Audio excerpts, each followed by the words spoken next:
Okay, hi everyone. Thank you for coming here on this, I guess, pretty warm evening. I'm actually pretty excited to talk to you about Cursor, something I have been using since last year in September. There have been many developments in Cursor since its launch, even just last year to right now. There have been many improvements to it that have made it more user-friendly and helpful to development workflow. So I'd just like to show you some of the ways that I like to use Cursor, and maybe they can help you with your workflow as well. So, okay, what is Cursor? I mean, my agenda, so talk about why is Cursor and why you use it, some demos, some other cool features that I like, and some best practices to get the most out of Cursor. So before I begin, may I ask, has anyone used Cursor before? Only 2, 3, 4, 5, I think. Okay, so I guess it's not super popular yet, and but let me show you why. Maybe it could be one of the tools you could use to improve your workflow. So what is Cursor? So Cursor is basically a VS Code-based editor with AI capabilities. So mainly it is free for basic use, though I personally have purchased the Pro plan myself. So it helps to improve your productivity by automating some routine coding tasks like generating boilerplate code or writing unit tests.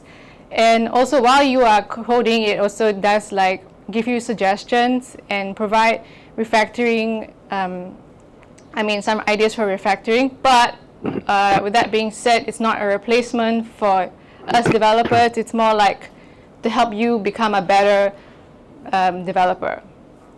Yeah, so right now, so one of the challenges that we face as an iOS dev is that we sometimes work on huge legacy projects that have very complex code bases.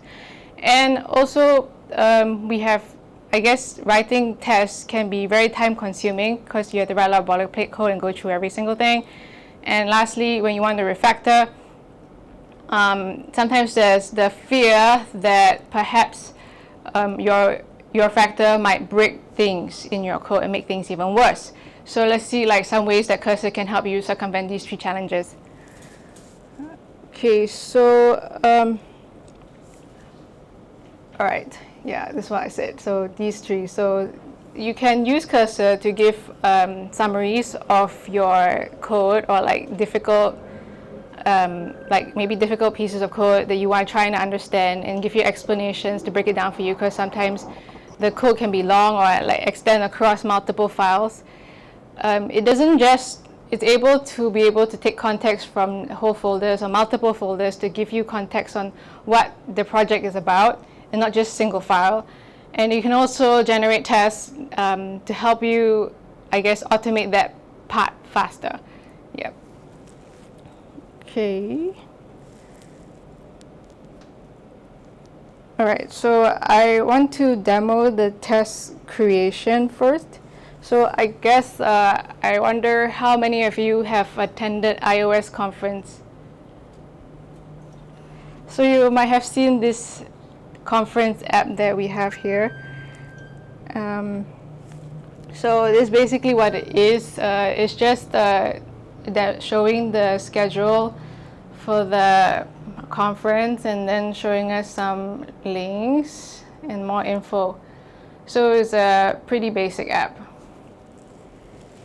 So I guess if we wanted to onboard a new developer onto trying to help us build this app for next year, you can go and ask Cursor to understand the conference. So as you can see, right up here, I have added the context to ask it to help us understand the code. So it quickly gives us a summary of what it understands it to be, and might give the new dev an idea of how we work here and be onboarded faster to contributing to this project.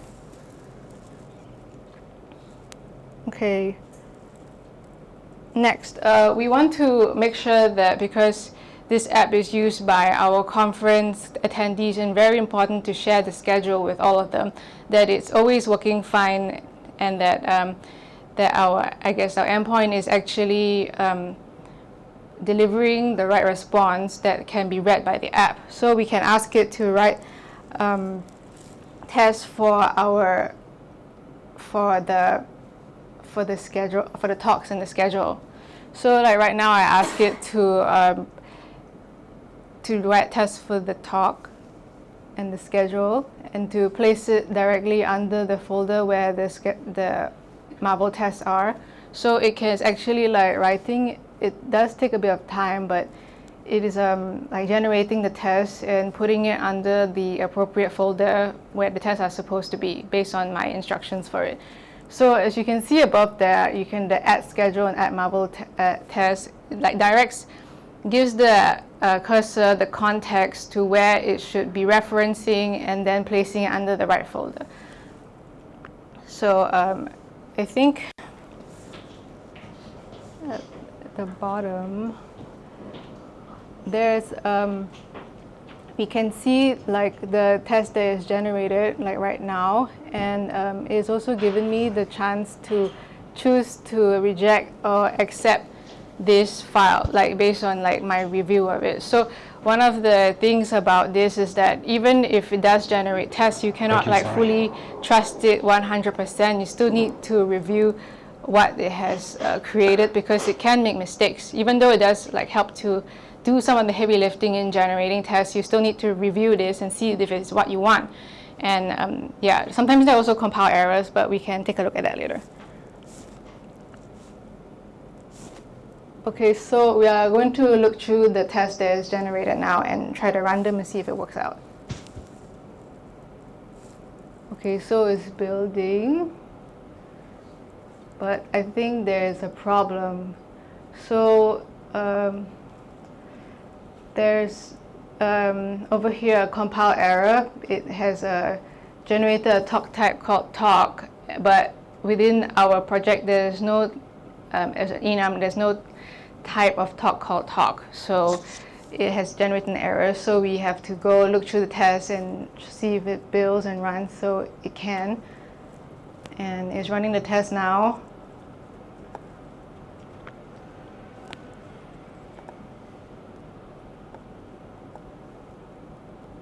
Okay, it's run the test, but some of the tests have failed, so we have to go see why it failed.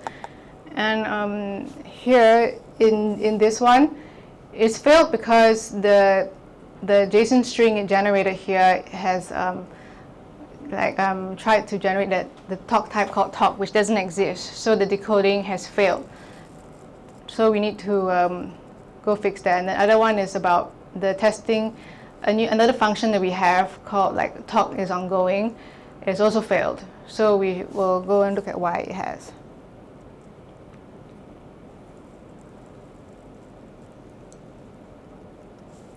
Okay. Whoops. Hang on. So here we just what is it working? So here I have to go and fix it by looking for what type of talk that is, and checking the available types, and then updating the test to one of them. So as you can see, like even though it's mostly right in its test generation, it sometimes makes mistakes. So this is why you need to check it.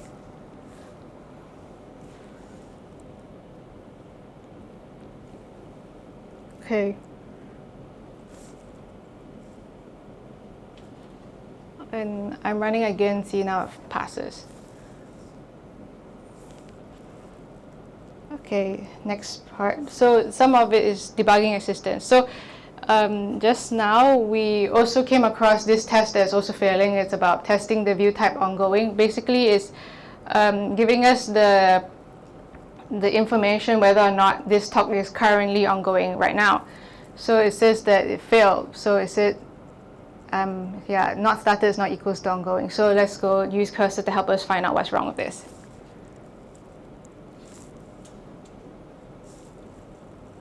So in cursor here, I'm highlighting the text and then putting it as the context to the chat here, and ask it to look at the code and let me know why it's not passing.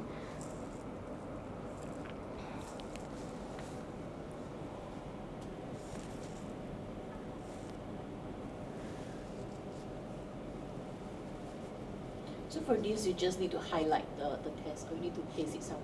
You don't have to paste it. That's the good thing about cursor, is that you can just directly highlight and give it this context to the chat here, and then you can ask it your question. So it's like it's much faster than typing in ChatGPT and like getting it, because the context is already available for it.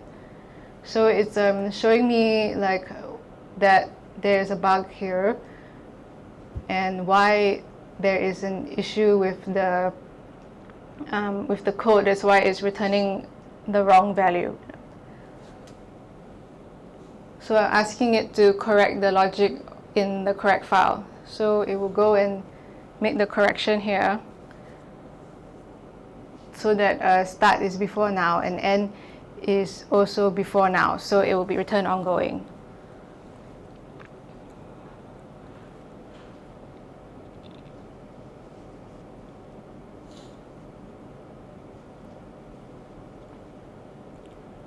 Okay, so we can see it's already fixed here. So we can choose to reject or accept this code suggestion.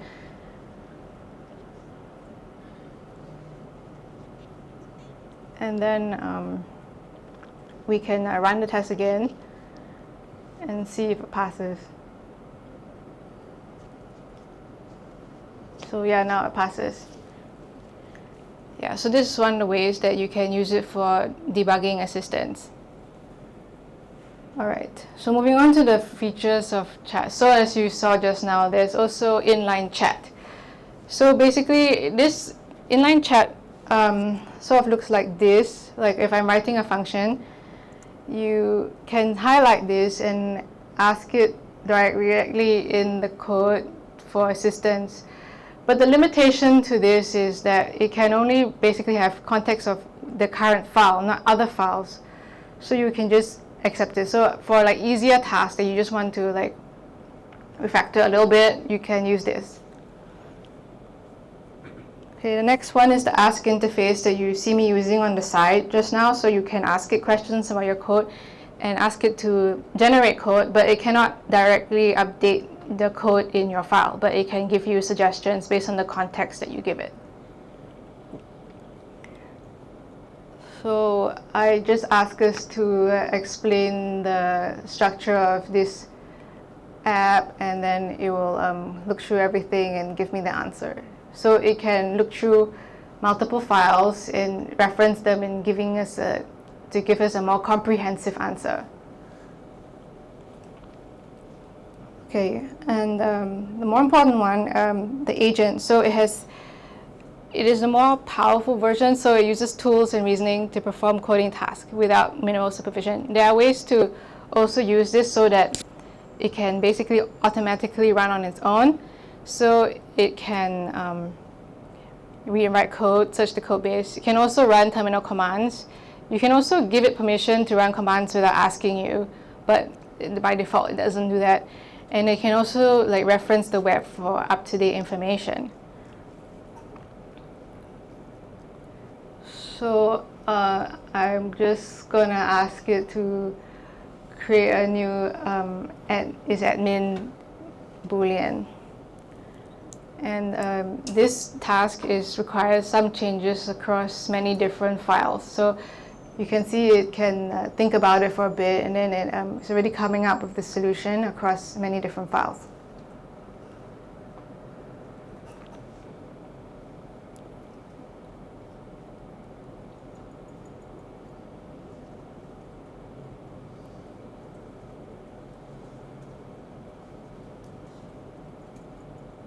So as always, we review the code before we choose to accept.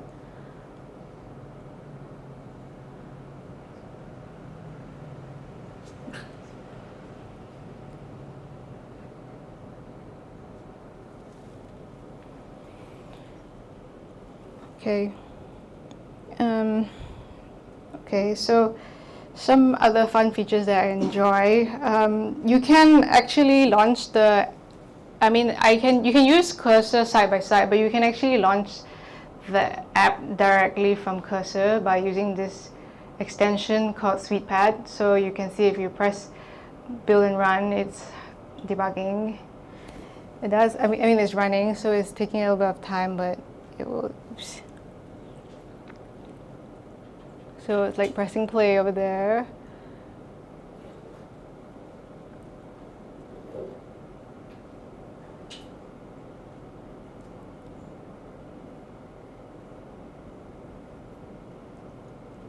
Then it will run.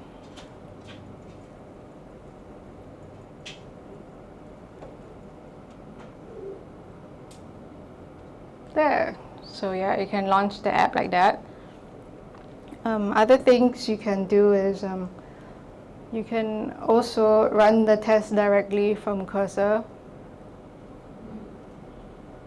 So we were running the one from just now, schedule test that we created. It I guess does take some time to run as well, but I guess some people have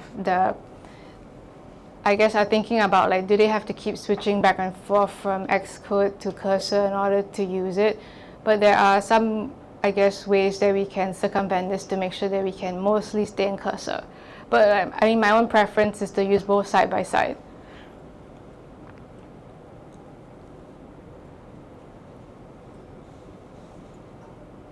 Okay.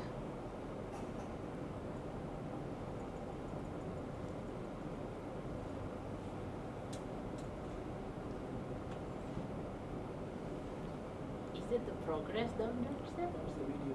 Oh. Yeah, yeah, you can see that this one failed. The decoding one has failed. So yeah, it's failing. Okay, and the last one that I also enjoy, which is called Bug Finder. So you can go here and then look through I run it a few times, so you can look through the bugs that is found based on the folders that you find, and then you can review their suggestions for what they think is a bug and see if they are correct. So I used it today on my own project, and it was, I guess, 100% correct. Yeah. Yeah. But you can see the confidence value on the side about how confident it is that this is a bug. But you can take their suggestion with a pinch of salt. Like, it might not actually be a bug, but you can look at it anyway.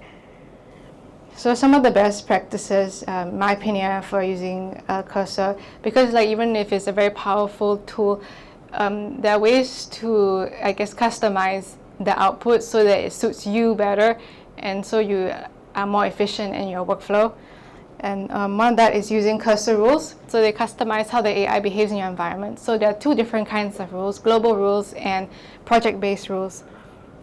So why use them? So it gives you more relevant code suggestions, like for yourself.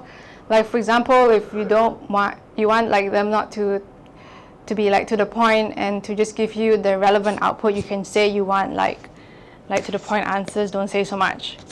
And also other things, like for the project rules, you can give it to allow consistency across your team and projects. And also, like, if you don't want like them to use certain libraries, you can also say so it will stop suggesting them to you, because that's not like a relevant answer. Like for myself, we use UIKit instead of Swift UI. When I ask it to generate UI code for me, I want it to give it to me in UIKit, not Swift UI. So you can do that, and you can get more of the answers you want than answers you don't want.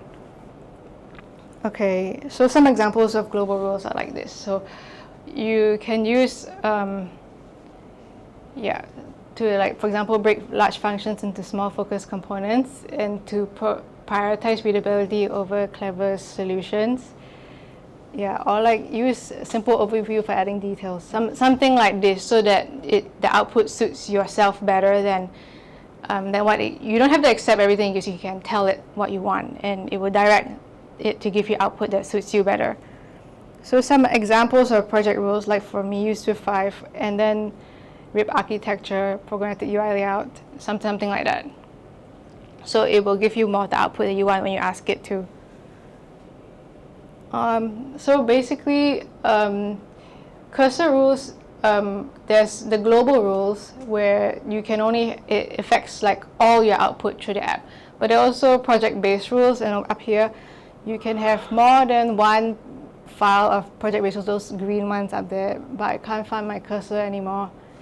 But anyway, up there, you can have more than one based on what you want, like generating tests or like Swift UI guidelines. So it will like go through all of them before you, it gives you output. You can also set like up there, you see the rule type, it says auto attached and all that. It gives you options of whether you want it to affect it always or only when you ask it to. So you can choose when these rules come into play. All right, the next one is to choose the right model for the task. I guess this task is pretty this slide is pretty wordy. So basically, like depending on the complexity of your task, you need to pick the right model, or else it won't be able to give you the, like, I guess, more effective output if you suggest it to. So based on, I guess you can read it here. So pick the top tier models for more complex ones, and pick the faster, lighter models for like quick suggestions. Okay, and next about effective prompts. So like even if, it is very, I guess it's been very helpful to me, but you need, as in when to come up with better suggestions, you need to state your goal precisely and tell the AI what you want to do, and to avoid ambiguity, not like just say improve, or like just improve this, but like, yeah, I refactored this function, but how, so that you can give it specific instructions on how you want it to be better instead of it guessing what you want. And next thing is you provide a rich content. So as I mentioned earlier, you can provide it context about what you are looking for by using the add mentions to like certain files, the code base, and even the web or documentation if you want. So it will provide this reference to it so it knows exactly what you are like referencing and what you're asking for.